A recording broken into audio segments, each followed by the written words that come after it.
antes de que ocurran este tipo de siniestros, las empresas tienen la obligación de cumplir con diligencia las obligaciones para minimizar o prevenir los riesgos.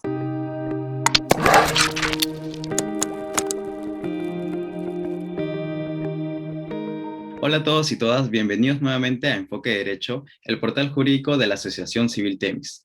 En esta oportunidad nos acompaña la doctora Fiorella Chinchay para tocar el tema de actualidad sobre el derrame de hidrocarburos. ¿Cómo estás, Fiorella? Muy bien, Alfredo, muchísimas gracias por la invitación. Es un gusto estar con ustedes, pese a que vamos a tocar un tema tan delicado como el derrame. Como ya mencionaste, yo soy Fiorella Chinchay, estoy enfocada en el derecho ambiental y actualmente trabajo como coordinadora académica del American Bar Association Rule of Law en Perú, en un proyecto enfocado en combatir y reducir los delitos ambientales que afectan la fauna silvestre. ¿Cuál es el objetivo de la regulación ambiental para con estas empresas que tienen un margen de riesgo de poder afectar al medio ambiente? Bueno, en primer lugar, en general, el marco legal ambiental lo que busca es prevenir y mitigar los impactos que pueda generar la actividad económica sobre el medio ambiente y, en lo contrario, rehabilitar y remediar o compensar inclusive los efectos que se produzcan. Pero efectivamente, el marco legal comprende una diferenciación entre aquellas actividades que, al introducir un mayor riesgo, van a tener que contar, por ejemplo, con instrumentos de gestión ambiental preventivos, como los estudios de impacto ambiental, que además también se clasificarán, ¿no? Dependiendo del tipo de impacto que se produzca, en declaraciones de impacto ambiental, si el impacto es leve, estudios de impacto ambiental semidetallados, si el impacto es moderado, estudios de impacto ambiental detallados si el impacto ambiental es significativo. Entonces sí hay una diferenciación por el nivel de riesgo que introduce la actividad económica en el ambiente. ¿Cuál es la responsabilidad y competencia de las autoridades involucradas en este caso? Bueno, principalmente aquí tenemos dos autoridades que van a jugar un rol importantísimo. En el marco o en la materia ambiental, el OEFA va a ser la entidad encargada de efectuar la evaluación, supervisión y fiscalización ambiental, pero también OSINERMIN estará o tendrá competencias enfocadas en el cumplimiento de las obligaciones de seguridad de la infraestructura de las instalaciones. Pero por la magnitud del derrame o el impacto, van a haber otras autoridades que van a tener que intervenir, por ejemplo, en el rescate de fauna silvestre, como hemos visto que CERFOR ha venido haciendo, o inclusive CERNAM, porque este derrame habría tenido impacto sobre áreas naturales protegidas. Entonces, no necesariamente en temas de fiscalización, pero sí para la toma de decisiones o las medidas para evitar un mayor impacto. Ok, y ahora veamos a qué están obligadas las empresas cuando se genera un derrame como el que ha pasado. Lo primero que tenemos que tener en cuenta aquí es que antes de que ocurran este tipo de siniestros, las empresas tienen la obligación de cumplir con diligencia las obligaciones para minimizar o prevenir los riesgos, ¿no? Y estas obligaciones van a venir derivadas tanto del marco legal ambiental, de las leyes, los reglamentos, etcétera, como de sus instrumentos de gestión ambiental, sus estudios de impacto ambiental, sus planes de manejo, etcétera. Cuando ya se produjo el siniestro, la primera obligación que va a tener la empresa va a ser una comunicación inmediata a la entidad administrativa, ¿no? Que se va a tener que producir dentro de 12 horas de ocurrido el siniestro. Y va a tener que incluir información como, por ejemplo, la cantidad o peligrosidad del elemento que se ha liberado, la dimensión o el área involucrada, etc. Entonces, en esta primera obligación hay dos cosas importantes a considerar. Primero, la oportunidad en la que se presenta, 12 horas después de ocurrir el siniestro. Y lo segundo, la transparencia y la calidad de la información. ¿Okay? En este extremo es que se habrían producido todas estas críticas que hemos visto en medios, debido a que inicialmente se dice que la empresa reportó una sustancia muy menor a lo que habría comprendido el derrame y una superficie afectada de 2.5 metros. Adicionalmente a ello, y bueno, en el mismo tiempo, de manera sincrónica, lo que deberá hacer es tomar medidas inmediatas para controlar o minimizar los impactos del siniestro de acuerdo a lo que señale su plan de contingencia, ¿no? Generalmente los planes de contingencia tienen obligaciones en el sentido del control de la fuente, el aseguramiento del área y la contención del elemento que se ha vertido, la recuperación superficial o posteriormente ya la disposición final del contaminante, u otras obligaciones relacionadas, por ejemplo, a las acciones de rescate de fauna. Es importante también señalar que, de acuerdo a la experiencia que tienen las personas que ven estos instrumentos, muchas veces los planes de contingencia son bastante vagos y no tienen obligaciones claras, lo que también podría tener un impacto negativo en cómo se enfrenta a este tipo de incidentes. Pasado este tiempo, 10 días después de transcurrido el siniestro, la empresa tiene que presentar ante el regulador un reporte final que cuente cómo ocurrieron los hechos y cuáles fueron las acciones que adoptaron para enfrentarlos. Y bueno, ya superada la contingencia, si es necesario, la empresa tiene que presentar un plan de rehabilitación para que la autoridad administrativa lo apruebe, y dado nuevamente la magnitud del derrame, es muy probable que aquí sea necesario presentar un plan de rehabilitación. En el caso particular de este derrame que estamos viendo, también la empresa tiene que cumplir con las medidas administrativas que han sido dictadas por OEFA en el marco de la supervisión que está efectuando.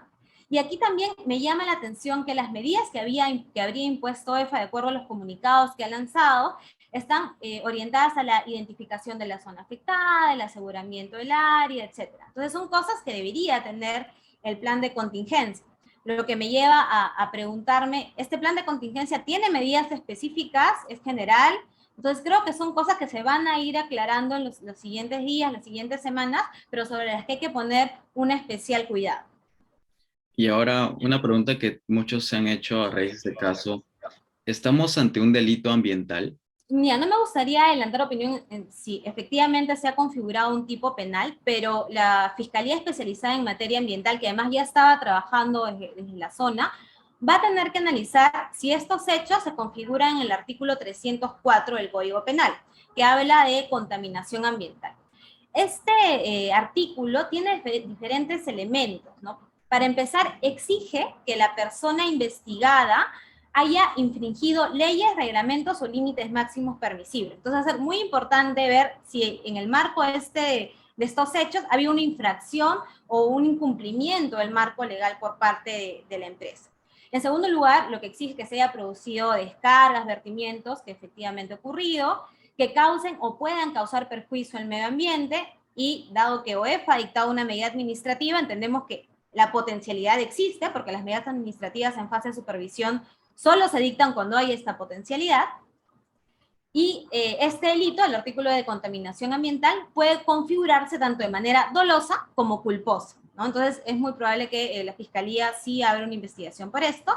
Y adicionalmente el artículo 305 del Código Penal, que está enfocado en los supuestos agravados del delito, tiene un inciso que señala: el que falsea u oculta información sobre el hecho contaminante, la cantidad o la calidad de las descargas. Entonces la Fiscalía tendrá que analizar si tal cual se han producido los hechos se subsumen en este tipo penal agravado, ¿no? Que obviamente elevaría la pena si se decantan por iniciar una investigación. ¿Cuáles serían las indemnizaciones que debe de pagar Repsol? A ver, la empresa va a tener que hacer pagos de inversiones por 3 tipos de conceptos. Primero, las multas que podrían imponerse en el marco de los procedimientos administrativos sancionadores que inicien tanto OEFA como SINERMI, ¿no? Entonces, eso depende mucho del tipo infractor por el cual se inicia el procedimiento administrativo sancionador, porque hay un rango. Entonces, más o menos ahí tenemos un concepto, multas. Luego va a haber otra inversión importante, que no necesariamente es que se le transfiera dinero al Estado, pero que la empresa va a tener que invertir en la reparación, y si no se puede reparar, en la compensación ambiental que va a tener que o producirse por este impacto que se está generando, y que mientras más avance el derrame, obviamente se incrementará. Y el tercero son las indemnizaciones en el marco de los procesos civiles. Ahora, en indemnizaciones, 2 puntos a tener en cuenta. Primero, aquí estamos viendo que hay un daño ambiental puro, porque hay un daño, por ejemplo, en los componentes ambientales como agua, suelo, recursos hidrobiológicos y fauna. Si se inicia un proceso penal, la Procuraduría Especializada en Delitos Ambientales del Ministerio del Ambiente incorpora a este proceso penal el requerimiento por la indemnización, de acuerdo por este concepto de daño ambiental puro. Pero adicionalmente, lo que hemos visto en medios es que Por ejemplo, terceros como pescadores o personas que tienen actividades económicas en la zona de playa también estarían viendo afectadas sus actividades. Entonces ellos también podrían ir por la vía civil para requerir las señalizaciones que correspondan. Y finalmente, ¿la actual regulación ambiental es suficiente para prevenir estos casos? Este es un tema muy interesante y para hacerlo sencillo, pensémoslo así. El plan de contingencia es una herramienta que no ha terminado de colocarse dentro del marco regulatorio que tenemos. En el 2014, el reglamento ambiental para la protección, el reglamento para la protección ambiental de las actividades de hidrocarburos indicó que este plan de contingencia tenía que ser parte del estudio de impacto ambiental, un componente, ¿de acuerdo? Y eso daba la posibilidad que la autoridad ambiental, en articulación con OSINARMIN, indicaran cuáles eran las medidas claras que se tenían que adoptar ante una incidencia, ante un siniestro. Además, muy oportuno, porque en este momento se está estableciendo la línea base de qué hay alrededor del proyecto. Por ejemplo, si hay fauna, si hay mar, etcétera, o si hay población.